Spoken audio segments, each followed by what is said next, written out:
Daniel Garza is with the LIBRE initiative. He's also taken part in this Americans for Prosperity tour of rallies across the state. Daniel, thanks for being with us this morning.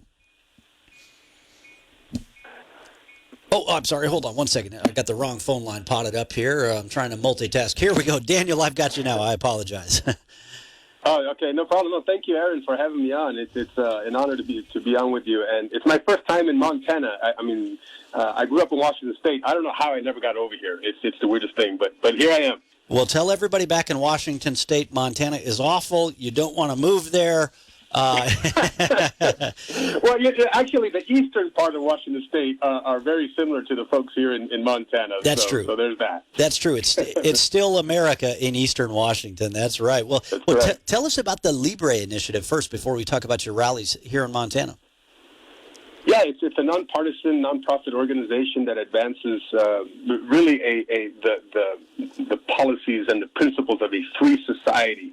That means defending our Constitution, mobilizing the Hispanic community across the country in support of the free market, a free country, and free speech, everything having to do with freedom. And so we actually operate from coast to coast. We have offices and staff in over 14 states now, and we have hundreds of thousands of volunteers that we activate, similar to the work that Americans for Prosperity does.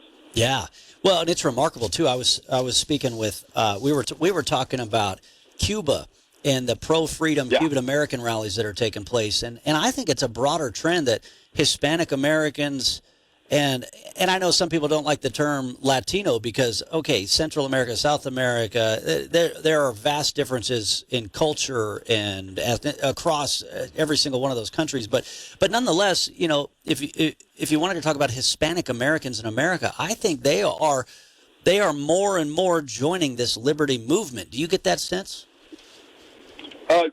Aaron, you're 100% correct. Even though we're treated as a voting bloc, we are still 60 million individual Americans with our own priorities, our own preferences as individuals. And I think that's the beauty of America, right? That every individual can express themselves and have their own ideas and their own priorities and, of course, petition the government for change. But what's important here is that you're absolutely right. Latinos are waking up to the fact that our freedoms are under attack, and we will not see any more of our freedoms. And what we're seeing in Cuba right now is the uprising of Hispanics. And I've always felt strongly that the freedom in Cuba is only going to come when we make it a bigger deal than just Cubans in Miami. It has to be, a fight and a cause for freedom for all. And we want to be supportive of them and get some, internet back on the island so we can see what's going on and hold that government accountable. Well, and I think our friends in Miami, our friends who were able to flee Venezuela, who were able to flee Cuba, and some of these other socialist and communist countries, I think what they're trying to do is they're trying to wake up their fellow Americans at the same time, not just to what is going on in Cuba, but I think what they're trying to say is look what could be headed America's way, Venezuela and Cuba, and the train wreck that we see in both of those countries right now.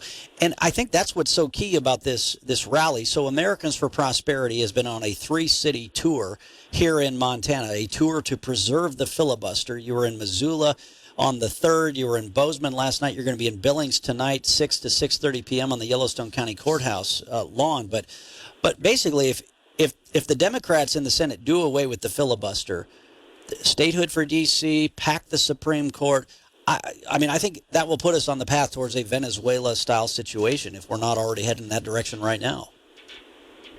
Well, that's always been the beauty of America, that everybody has a place at the table, and we elect our representatives, our senators and our congressmen to go up to Washington, D.C. and represent our interests and our priorities from where we are from.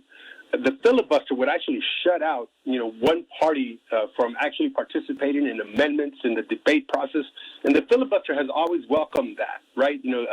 The minority gets to have a place at the table. Look, as a Latino, I know a little bit about what it feels to be a minority and getting shut out of the process. But here in America, that's not the way the system works. Minorities have a place at the table. We can actually petition our government and make sure that we are addressing those issues that maybe disproportionately impacts us as Latinos. It's the same thing on Capitol Hill. If we shut out right now those on the Republican side, then you're not going to have good legislation. You're going to have partisan radical legislation. And here's the thing, too, Eric. There's going to be a red wave coming. And I think the Republicans are going to take back the House, and they're going to take back maybe even the Senate. And they're going to be crying, hey, we need a place at the table on the Democrat side, when that happens. But, they will have blown themselves up if they pass this filibuster situation or eliminate the filibuster. So, it works both ways. It's a two-way sword. It may help you today, but it won't help you tomorrow. Yeah, well, and unfortunately, what we've seen too is that when they get the power, the Democrats are willing to take that power and run with it and push their agenda through. And unfortunately, the Republicans aren't able to do that as well. At least they haven't been. I mean, they were more effective under President Donald Trump because he was willing to fight back and to push back. But yeah. So this Preserve the Filibuster tour will be at the Yellowstone County Courthouse tonight, 6 to 6:30 p.m. Daniel Garza, what would you say to others across Montana? What should their message be to Senator Tester? A minute to go. Yeah, look, what I would say is that, we are right now in real challenging times for our country. We have big challenges that we need to address.